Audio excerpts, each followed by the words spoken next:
Peoples என்கிட்ட கேட்குற கேள்வி, Shaheen vegan food is so expensive.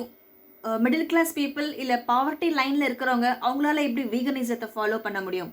அவங்களுக்கு என்னுடைய பதில், இப்போ நீங்கள் ரேஷன் ஷாப்க்கு போனீங்கன்னா அங்கே உங்களுக்கு எல்லாமே பிளான் பேஸ்டு ஃபுட்டு தான் கிடைக்குது. அதாவது அரிசி, கோதுமை, பருப்பு, எண்ணெய், சர்க்கரை, சிறுதானியம், சுண்டல், இது மாதிரியான தாவரம் சார்ந்த உணவு தான் நம்மளுக்கு ரேஷனில் கிடைக்குது. அங்கே பால், முட்டை, இறைச்சி இது அங்கே விற்கிறது கிடையாது. ஏன்னா இது எக்ஸ்பென்சிவ், எல்லாராலையும் அதை வாங்க முடியாது. அப்படிங்கிறதுக்காக நம்ம அன்றாட பயன்படுத்தக்கூடிய உணவுகள் இட்லி, தோசை, சப்பாத்தி, பூரி, குருமா, மக்ரோனி, சாம்பார் சாதம், ரசம், காரக்குழம்பு, தக்காளி சாதம், எலுமிச்சை சாதம், புளி சாதம், இது எல்லாமே வந்து வீகன் தான். என்னை பொறுத்த வரைக்கும் ஒரு எலைட்டான, அதாவது எக்ஸ்பென்சிவான ஃபுட்டு என்னன்னு பார்த்தீங்கன்னா, ஒரு உயிரை ஃபோர்ஸ்ஃபுல்லாக ப்ரெக்னென்ட் பண்ணி குழந்தைய தாய்கிட்ட இருந்து பிரித்து அதுக்கு உண்டான உணவு கொடுக்காம நாம் அந்த பாலை பயன்படுத்தி கடைசியில் அதை இறைச்சிக்கு அனுப்புறது தான் ஒரு எக்ஸ்பென்சிவான ஃபுட்டு.